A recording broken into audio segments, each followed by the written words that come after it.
Hello friends, welcome back to my channel. இன்னைக்கு சிம்பிளான ஒரு எக் ஃப்ரைட் ரைஸ் பார்க்கலாமா?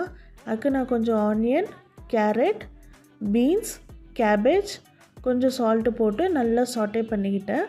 இப்போ பாயில் பண்ணியிருக்கிற ரைஸ் கூட கொஞ்சமாக சில்லி ஃப்ளேக்ஸு, பெப்பரு, கொஞ்சம் டார்க் சோயா சாஸ் ஊற்றிருக்கேன்.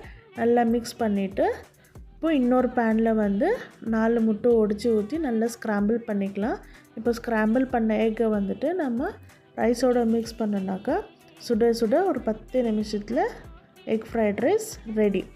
ஸோ இது போல் சிம்பிள் ரெசிபீஸ் வேணும்னாக்கா மறக்காமல் என் சேனலை சப்ஸ்கிரைப் பண்ணிக்கோங்க, லைக் பண்ணுங்கள், ஷேர் பண்ணுங்கள் அண்ட் ரெசிபி ட்ரை பண்ணி பார்த்துட்டு எப்படி இருந்துச்சுன்றது எனக்கு கமெண்ட்லேயும் சொல்லுங்கள்.